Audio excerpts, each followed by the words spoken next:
Hey, what's up, everybody? It is Friday, May 6th. 6th. Where are those flowers, Jeff? 6th. That's awful. Don't say that again. But where are the flowers? April showers, May flowers. We're in the thick of May. It's supposed to be springtime, and it's 40... What? April showers? April showers, May flowers. So you're asking where are the flowers? Where are the goddamn flowers? It's not. It's raining now.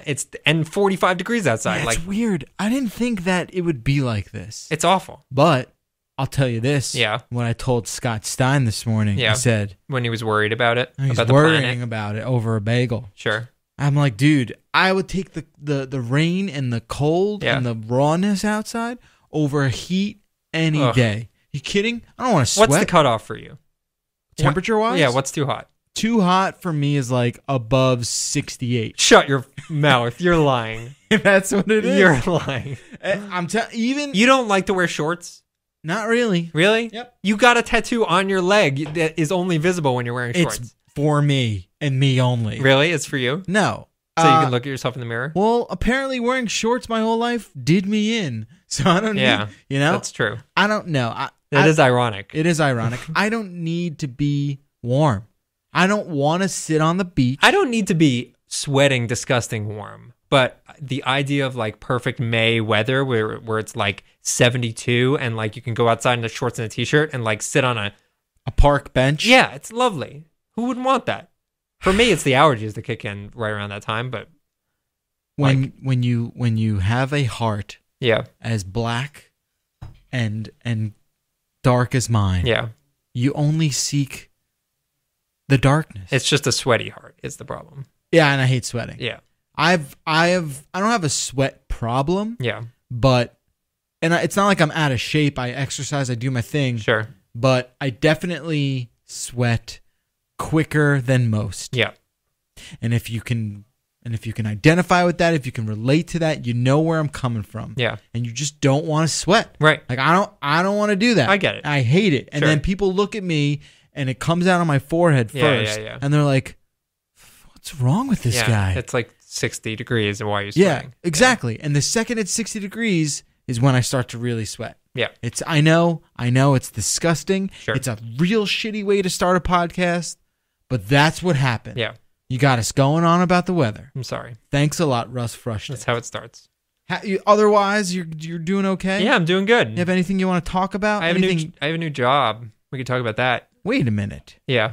You're like a Renaissance man. A journeyman. I prefer journeyman. Why? Why do you prefer that nomenclature? I don't know. Renaissance man implies... I don't know. It implies that you're doing many, many different things. Yes. Whereas like you kind of just been orbiting the same planet. If that makes any sense. Yeah, definitely in the same. Well, congrats on the new job. Thank what you. the hell are you doing? So there was a time several years ago, 2-ish years ago, when I worked for a website called Polygon.com. I have heard of that. You might recall me being on the podcast talking about it before I was actually hosting this podcast. And I've rejoined that team. He's back. I'm back. They needed some support on the video side, so I've joined their excellent video team.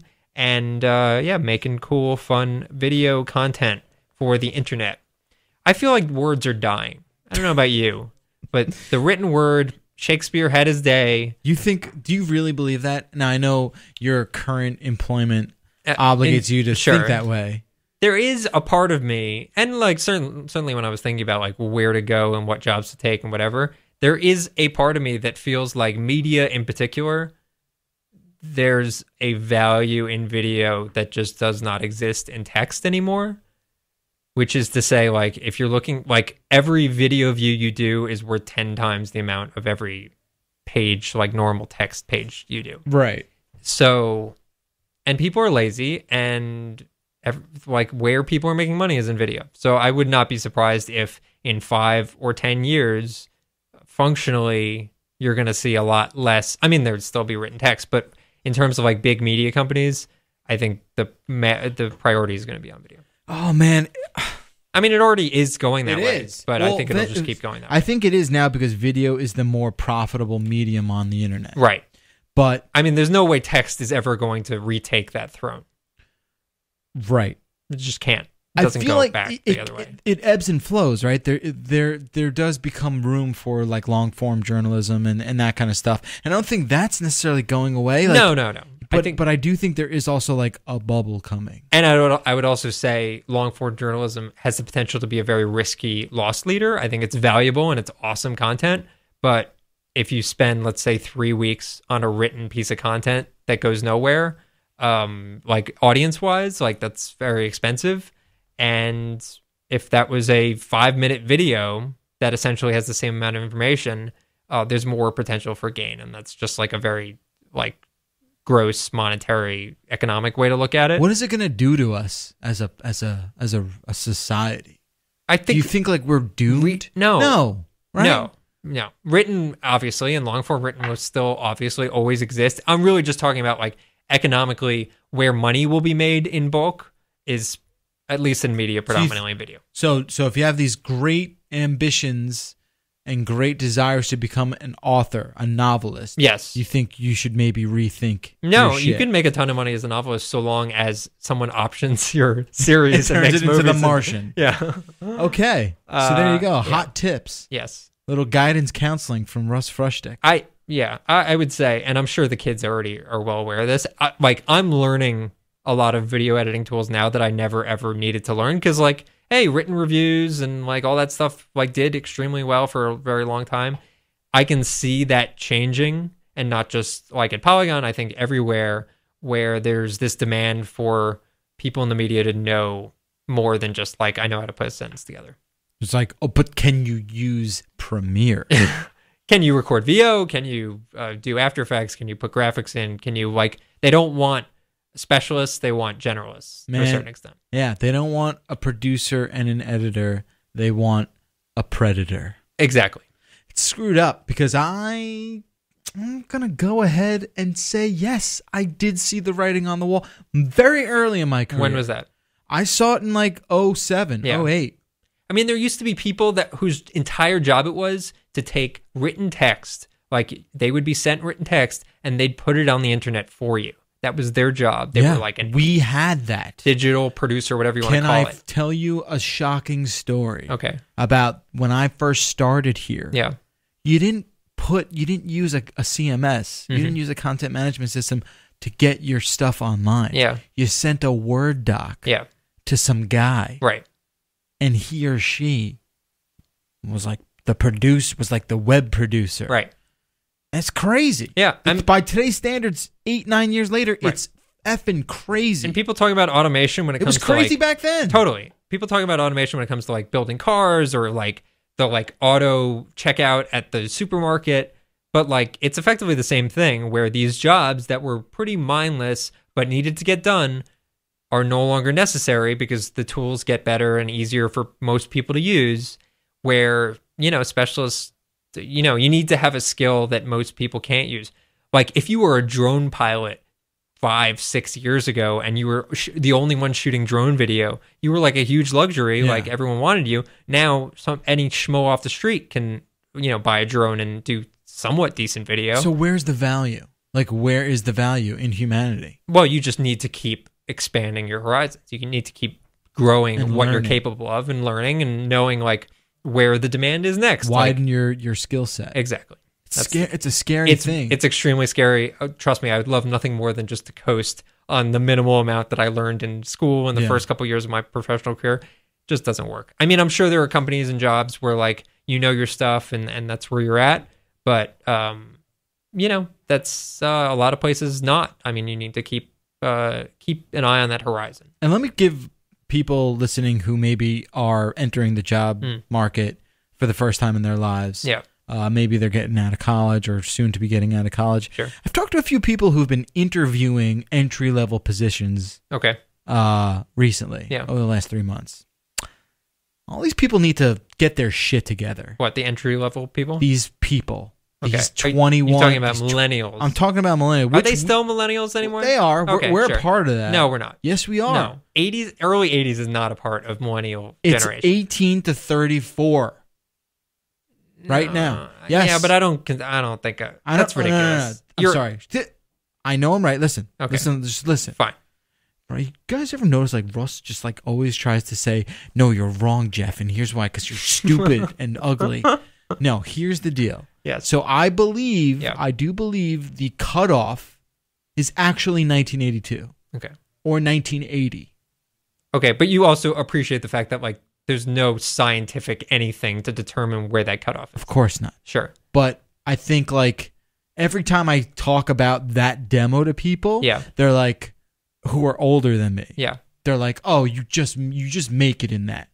So again, it's this. You want to know my definition? Invisible line. I understand. I'll give you my definition, and I think mine makes a lot more sense. Because it'll probably be like more applicable. Yes. Yeah. What's that? My definition is if you. I just want to stay young. I have a Peter Pan complex. I understand. If you were raised in a world and you know no other world than a world that was powered by the internet, you're a millennial. That's my definition. I mean, you could make the argument for us, really? Sort of. Really? In the 80s? 12. No. I was 12 when I had my first internet. But that's what I'm saying. I don't remember life before 12.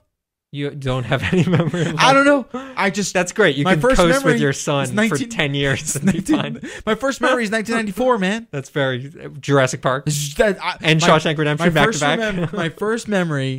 All I can remember is just being in the theater watching Jurassic Park. Okay, it's like my first. That's good to know. It's sad. A dozen years went by, and I didn't get any of that. Yeah, not even kindergarten. Nope. That's what's supposed to happen, right? Yeah, you're supposed to remember. Don't do drugs. No memory. No, but okay, fine. Yes. So I think that's my definition. So how about we straddle?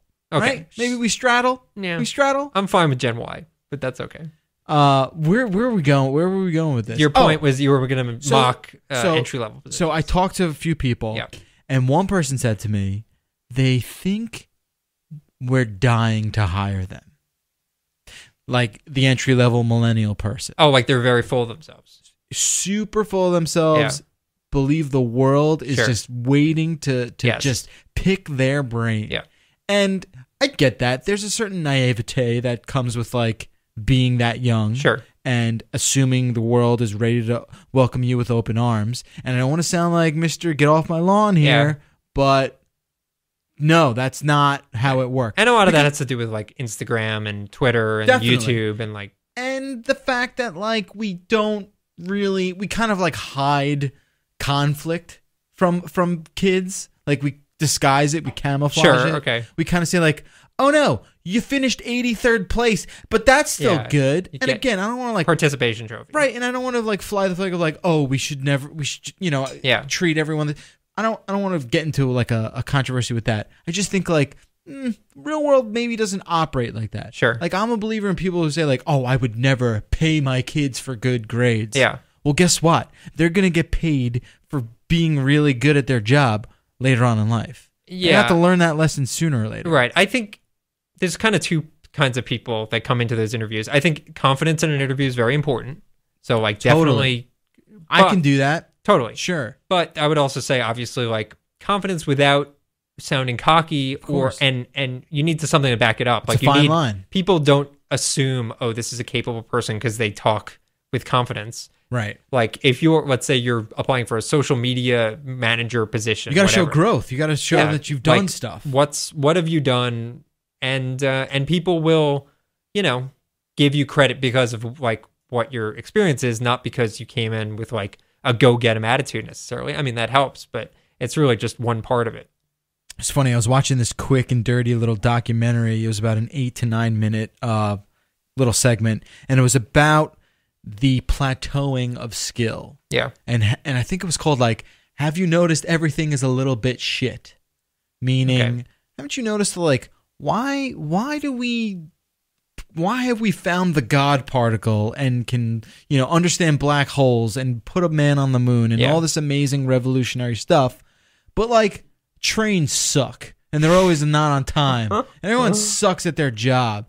And why do we have to call customer service and wait on the phone for 84 minutes just to get $5 off my next bill? Sure. What the hell's wrong with everything? Why is everything broken? Yeah. And the argument is that promoting people in their job is only going to ensure that you get promoted to your point of incompetence. Yes. meaning you will get promoted and promoted and promoted until you reach a level at which you suck. Or you're miserable doing that job. Or you're miserable, and then your work then reflects that. Yeah. So it's like, right.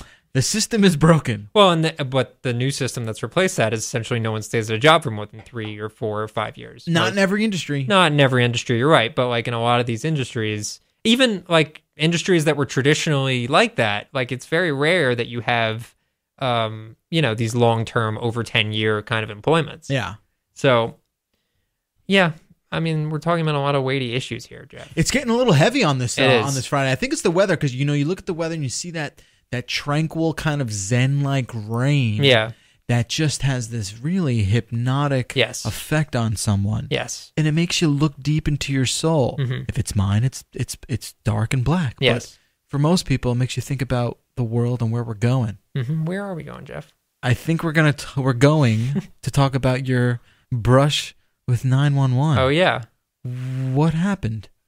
Okay, well, I should be more specific. So in New York City, there's the headline is what? I called 911 in a way. That's the headline. In a way? This week.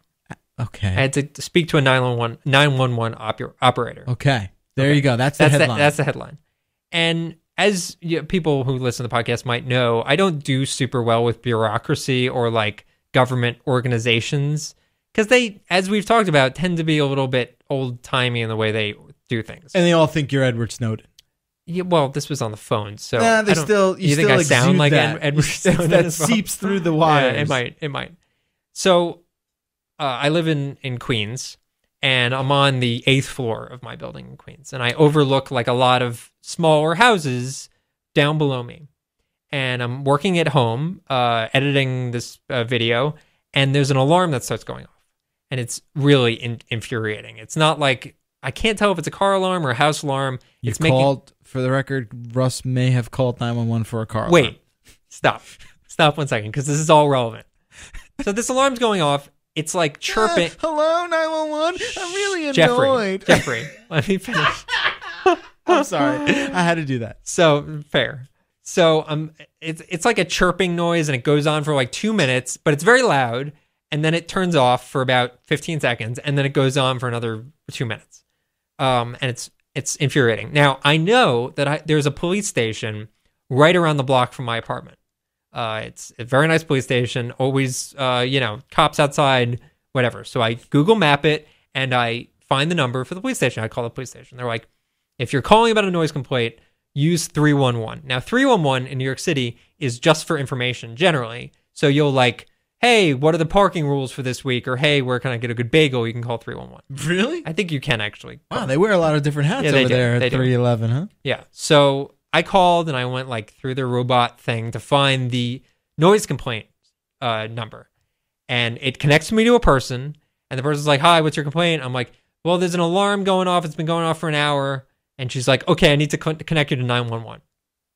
And I was like, that seems unnecessary. I mean, it's just annoying. And she's like, no, that's how we have to do it. What? So I'm going to connect you to the operator right now and stay on the line. Okay. So she stays on the line. She's like, okay, 911 operator, we have someone on the line. And the operator's like, is this emergency? And she's like, nope, not at all. And I'm like, hi. So there's an alarm that's been going off. The 911, so the 311 operator gets off the phone. Okay. So it's just me and the 911 operator. She's like, okay, so what kind of alarm is it? I'm like, I don't know. It sounds like a chirping, and I hold the phone up sort of in the general direction. God. She's like, I can't hear it. Sir, I can't hear that. I'm sure half her day is like, I can't hear it. Yeah.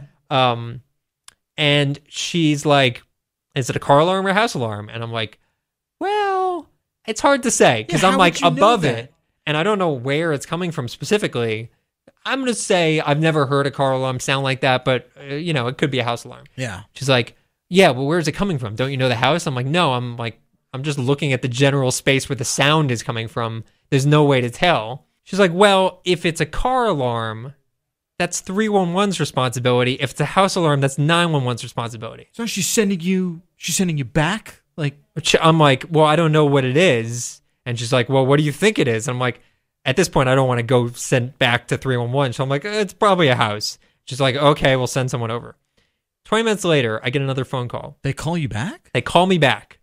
That's surprising. And they're like, okay, they're there. Now, I gave them a block. Ugh. Like, I didn't give them a specific address because I didn't know where it was. So I gave them, like, a cross street. And they're like, okay, so they're there. And I'm like, okay.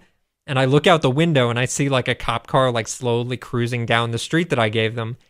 And she's like, so are they in the right spot? And I'm like, yep, they just need to roll down their window. And she's like, well, they don't hear anything. And I'm like, it's going on right now. Just open their window. And they don't. And they like do a slow drive. And I'm like watching the window, watching this car happen. What's wrong with them? And it keeps going on for like another hour. And then eventually it gets shut off because probably the owner of the house came home or something. But like, first of all, I went on a little bit of a power trip because it was pretty cool to see like make a phone call and then cops like show up. You were kind of just like puppet mastering. And I also feel like I was completely like in the like. It's a little bit of a grandpa move to like make a noise complaint. It's up there, but it's a house alarm. It's not like it's not like it's a Saturday night and they're like having a party downstairs. Sure. Who knows what could be happening? And yeah, well, I did it because it was annoying. I mean, I wasn't super concerned about someone's house getting broken into. You didn't care if they were being burglarized. I mean, no, it was 90% annoyance. Yeah, but it's just crazy to me that like how many stages needed to happen for someone to come by and then for the end ball to just be like totally dropped. But if it was an emergency though, like, yeah, I feel like things because maybe it was an emergency. No, maybe someone was breaking it. No, but the first thing that they said, was that this wasn't an emergency. I said that, yeah. So that's fair. So then, like, but what do I know? Right, but the second that happens, it's like, all right, we don't have to. Okay, so what if I said this is not emergency, but someone's on a shooting spree in the middle of Times Square? They would have been like, "Sir, yeah, we'll see you in an hour." Classify that as an emergency. Yeah, so it was very intimidating to call. I guess 311-2911, making that transfer, but I guess it worked out. I don't know. It feels like such an old timey way of doing things. It's like, can't I just like I am someone and be like, hey, what up? Yeah, it's emoji siren. It's basically like the equivalent of going through a switchboard. Yes. Is what you did. Yes. All right. Let's put that aside. Okay. Let's get into some video games. Okay. I want to talk about a bunch of stuff today. First thing I want to talk about, E3 is on the way, and we'll get into that a little more if you care about video games as E3 approaches. We're about 6 weeks out now, 5, whatever it is. Yeah. But I want to talk about the games, like the wartime games that we're like getting inundated with. I mean, have been for the last 20 years, right? Yeah. And a lot of this comes from the Call of Duty game that just came out, or it just was announced, called Infinite Warfare. Yes. There's been like a very kind of lukewarm reception of it. I mean, the YouTube like downvotes is one of the highest YouTube downvotes for any YouTube video out there. Right. So what do you think it is? Do you think people are just like... And the thing with Call of Duty Infinite Warfare, yes, I am not joking. That's what this actual game is called. Yeah. I don't have a problem with the title. Whatever. I think the title is colossally stupid. Who cares? What do you mean, who cares? What does it matter? Why do you think it's stupid? Infinite Warfare. Yeah, whatever. Never-ending, forever war. Yeah. War forever. That sounds like a good way to make money. Like, if I'm naming a game, I don't call it Call of Duty War all the time forever. Never-ending war. Like, that just sounds so stupid. Fine. Fair enough. You get that? Yeah, sort of. I don't have a problem with the title. All right. I just hate the word infinite. Yeah. And then, on the Beastcast yesterday, we're like, oh, why is it so too much war? Well, war. And I get it. War sells. I don't think that's the reason people don't like it. They think the idea is lame. Yes. And it's because it's space. Yeah. And it's like, well, guess what? There's a lot of space games. Why does Call of Duty need to go to space now? Yeah. You're going to blow up space? Was that what's happening? They should blow up space. You're going to blow up outer space. Yeah. Good for you. Let's blow it up. Mission accomplished. Space is looking at me funny. Let's blow it up. Take that. Take that, vacuum. Yes, I agree. That's why people freaked out about it. I actually, on paper, have no problem with the concept if it remains pretty grounded and doesn't have aliens. What you have is the real issue with Call of Duty games the last bunch of years is like, we've seen basically any possible environment. Everything. Every possible environment you could do on Earth. Like jungle, desert, castle. Snow. Yeah, like any... Castle? Yeah, this is like an old-timey castle. Okay, sure. Like a chalet environment. Like we've seen all of these maps over and over. Chalet warfare. So like there's something kind of intriguing and No. about like, hey, Space. this planet is... No, not in space, but like, hey, this planet is blue and has like weird architectural stuff. and maybe the gravity's a little off, and whatever. That, like, at least you have a little more variety. And I'm just talking about the multiplayer here. And even the single player, like, all those campaigns feel the same because they are. They are, and there's a limit to, like, the places you can set them and the technology, whatever. That being said, I understand why people are pissed, because essentially there are so many games, like, in watching that trailer, like, the alien ship flies over, and it looks like Halo. Like, it looks like Halo. Yeah. It just does. And I'm a big Call of Duty fan, and I was like, well, that doesn't feel super creative to me to, like, essentially just, or, like, even Destiny. Do you think like it's aliens? I don't think it's aliens. I think it's alien. Sorry. Here's what I think it is. I think it's like aliens insofar the movie series, insofar as, like, the different corporations fighting against each other. Gotcha. But not with the aliens themselves. That being said, I'm sure at the end of the campaign, there's like a kicker at the end of the credits where it's like an egg opening and like three eyes looking out or something like that. It's war fatigue. That's what people are upset about. But there is I understand that, but there's a demand for it still. Those games still sell really well, and the reason they sell really well is because there is a limit to the number of things that you can do in a competitive space that is still fun for video games. Like, it's pretty much sports, like baseball and Rocket League and stuff like that, and shooters. It's like, I get it. And look, and you know how much I love Black Ops 3. Yep. I was a big fan of that game. Kind of stopped playing the multiplayer. Yeah. I stopped too, but a little. You know, I was super into it. Yeah, it was great. Fun. It was the longest I played a Call of Duty game in terms of the replay on the multiplayer. Anyway, so that happens on Monday. They announced this game. And apparently, so that game was leaked accidentally by Sony last week in the PlayStation store. And of course, not to be outdone, Microsoft then accidentally leaks the new Battlefield game, which is called Battlefield 1. Yeah, that's as confusing. In the number 1. Yeah, and it is and get this, an alternate history World War I game. Yep. Where I don't know what the hell that means. It's set in World War One, but like, in a World War One where, like, there's probably some, like, weird Tesla technology. It's always and, like, Tesla. Yeah, I mean, that's all you got. And there's gonna be Zeppelins with, like, weird. It'll be like BioShock Infinite, which is, you know, set after World War One, but like that. Is it? No, but isn't that set BioShock? It's set in like 1910. It's certainly around that era. Sure. So that technology, and. I mean, here's what I'm going to say. Battlefield games, I used to be a huge Battlefield fan. I love Bad Company. I loved Battlefield 2, I guess. But recently I have not been digging them. They feel very like kind of static and predictable and boring. And I'm glad that they're trying something new.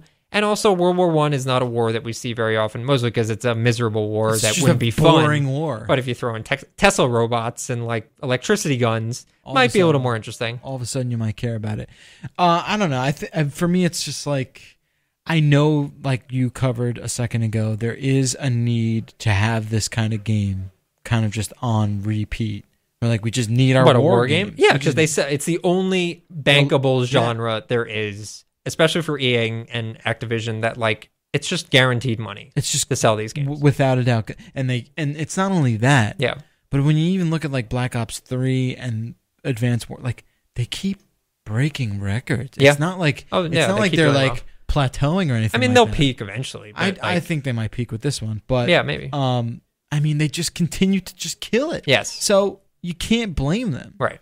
You can't blame anyone. It's the reason why we have 83, Iron Man movies. And because they need to make these games, they really do, just from a financial perspective. Right, they just have to hit these numbers. Yeah. At least, here's what I will say, at least they're willing to, like, put themselves out there a little bit and do something different. So, like, You're talking about Battlefield? I'm talking about Battlefield, sure. Okay, yeah. So Battlefield, I mean, even to a lesser extent, Call of Duty. I mean, Call of Duty certainly feels like a very safe way to change things. But, like, Advanced Warfare was kind of like adding a double jump to a Call of Duty game is a pretty risky move. Yeah. And, like, so at least they're trying different things and trying to keep it fresh, more so than, like, look at Madden. The reason Madden peaked is there's just a limit to what you can do in a football game. Yeah. So sports games in general, man, having a rough go at it. Yeah, totally. So yeah, that's what I'm gonna say. Is like at least EA certainly is trying a little bit more to do something different.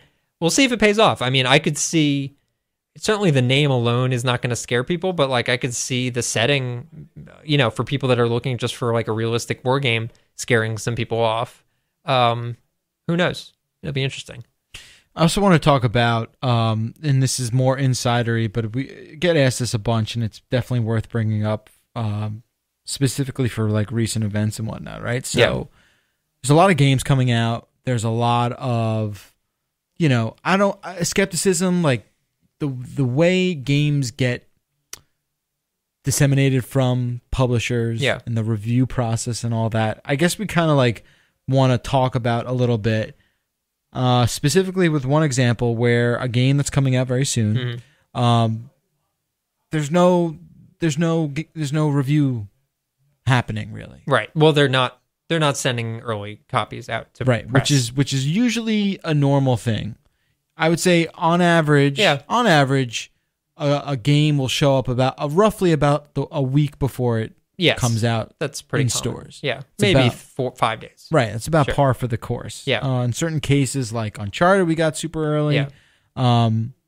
It varies by game. Yeah, you can kind of tell when a game is sent out super early. It's maybe more of like a bigger game. Yeah. Usually they have more confidence in it, and the game itself is just like takes a lot of time to play through. Right. So there you have the important word, confidence. Yes. So it's logical to assume that if a game is not being sent to press, and perhaps, you know, because or I'm saying a game is not being sent to press until maybe the day before or the day of release. Yeah. It forces people to make a lot of assumptions. Yes. Same thing with movies. Yes. When an embargo is set for the day of release, when people can actually go out and get it for themselves, see it for themselves, you kind of say, what's the thinking behind it? Yeah, I think there's a lot.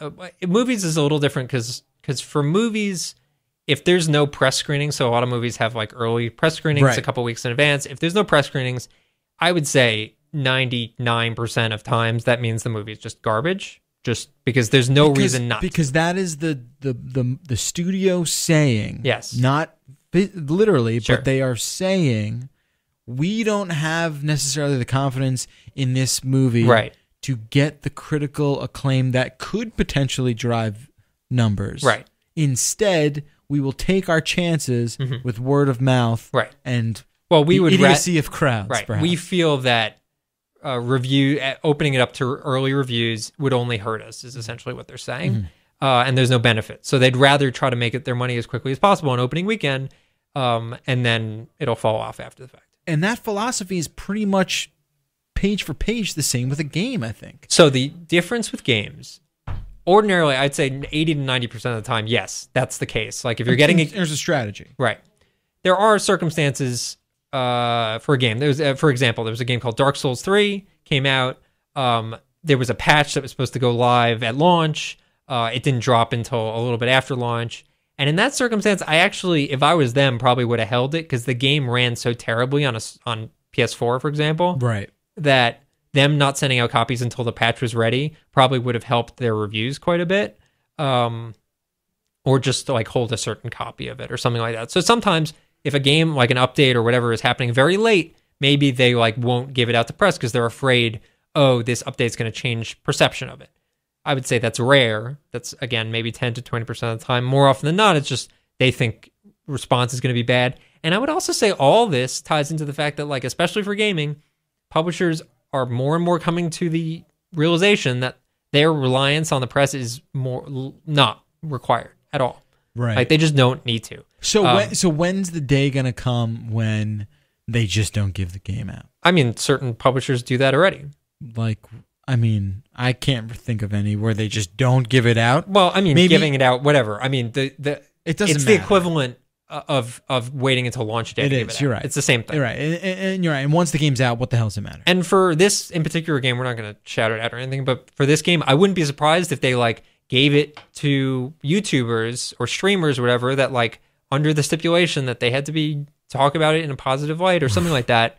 Like that's happened in the past where like those sorts of people get the game early, and it's sad because you lose the the honesty that you would get from like a you lose the indifferent editorial reaction. Right. Where it's like, oh, I haven't signed anything to have have an opinion about this game. It boils down to where you earn your money and you work hard and you want an honest opinion about whether or not you should spend a lot of freaking money on a video game. Yeah. Yeah. So, but that doesn't benefit publishers directly to have that level of honesty. So they'll continue to cut people out left and right. There's really no reason not to. And that's their prerogative. I don't blame them for it. It's a business decision. It's a business decision. That's totally fine with me. And on the media side, like, it just makes us work harder to get, more of what people are looking for, more interesting stories, honesty on reviews, but also just like more insight than like an everyday guy would potentially offer. Right. But it's tough. Reviews are a very weird thing. I think in games in particular, like, they're becoming less and less important, and like stuff like playthroughs and commentary over gameplay is becoming the new norm. Yeah. Because people just watch the game, watch you play it, and say like, oh, this is the game I want to play, or not. So it's hard to say. I mean, reviews still have their place, but it's definitely shifting. Not as much as previously. Yeah. What's crazy to me, and it's something I'm not sure I'll ever get my head around, is when I see people talking about whether or not they should buy a game. Yeah. And instead of buying the game, they settle with the notion of, well, I'll just watch that game. Sure. It was crazy to me for a while. Like, I didn't get it. Like, okay, I can understand it if you just want to get the story from the game. Yeah. You're like, you know what? I don't really care what happens in Uncharted. I just want to see, like, how Nate turns out. Like, what happens to him. Or you see, like, the big set piece moments. Right. Like, they just want to see the big... Okay, fine. Yeah. I guess I can understand that. Sure. Like, there's certain games I'll never finish, and like maybe I just watch the end scene. Sure, I want to see that. Yeah. But to totally say, well, this is a game that I really want to play, but I can't afford it, so instead I'm just going to watch it. All right. Hey, you do whatever you want. Right. You do whatever you want. For me, I could not live with that. I could not settle for that. Yeah, but you're not in a position to like have to make that decision. Of course not, but I'm thinking about eat soup for the rest of the month, or do I buy Call of Duty? I get it. I get that. I get it. But I mean, if that is a typical situation, I don't think it's a super but I agree. Like, I think there's a lot of people that like just like if they're at a job they're miserable at and they just want to kill the day, they're just going to watch a playthrough of the next Call of Duty game and like, whoa, you can see the crazy space attack, whatever thing. So, and that becomes their review. Like, oh, if they like what they're seeing, maybe they'll buy the game. Maybe they won't. But that becomes their review. Yeah, it's interesting. It's a shift from where things were. I know. I don't know whether or not how to embrace this. I'm not sure how we kind of go on. I think, yeah. I mean, it goes back to what I was talking about earlier, which is like constantly being willing to look at ways to offer your audience what they're looking for without pandering to them. And not being locked into like certain formats of, how you do things. Yeah, it'll be interesting. Yeah. We'll see how it all plays out. I'm just happy to be a part of the ride, right? Totally. That's the dream. Just fun to be on the roller coaster. It is. It's great. All right. I think that's going to do it for this week. There was like nothing tech news. It's a rough week for news. There's really nothing going on. Real rough. I'm glad we got to cover the things we did. There was a new MacBook. There's a new MacBook. Yeah. Couple rumors floating around. NVIDIA is going to be showing off their new stuff. Yeah. I'm kind of excited about that. New cards and such. New cards. Yeah. The next level of Pascal cards. I guess it's weird that I can't get excited for that stuff because it's like they announce a card, and they might they'll show like a tech demo of it running, but that's not a game that I'm going to play. No, but you care because the next evolution of specifically their cards. Yeah. And as an enthusiast, I tend to just follow their stuff. I Sure. know AMD is kind of right at their heels with everything, or not heels, but doing their thing too. Sure. It's just like the promises of the next jump in terms of hardware performance. Yeah. It's really exciting, technological stuff. Yeah, I get it. It's just hard for me to like make that leap from like it does 60,000 gigaflops to. Dude, gigaflops are cool. Don't write that shit off, man. Don't write it off. Just bigger numbers is not enough for me. I need to like see it in a game for me to be really impressed. Yeah, well, maybe you can freaking call like those crazy like smoke physics stuff that they put in Assassin's Creed was like awesome, but that's only when it makes into a game. Yeah. All right, don't go calling 911. I'm going to. All right, 311. 866-404-CNET. That's a number you should pay attention to. That's the voicemail number. Shoot us a call. Leave us a message. Tell us what you think. Tell us how you're feeling.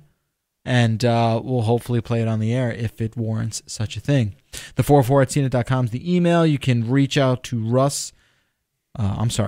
Polygon's Russ Frushtick. Yeah. At Russ Frushtick on Twitter. I'm at Jeff Bacalar. That does it for us. We're back next week. Jill Schlesinger was supposed to be here today, but she had to postpone. She'll be here May 20th. Cool. Excellent. Looking forward to that. Until next time, I'm Jeff Bacalar. I'm Russ Frushtick. This has been the 404 Show. High tech, low brow. Have a great week. We'll see you next time.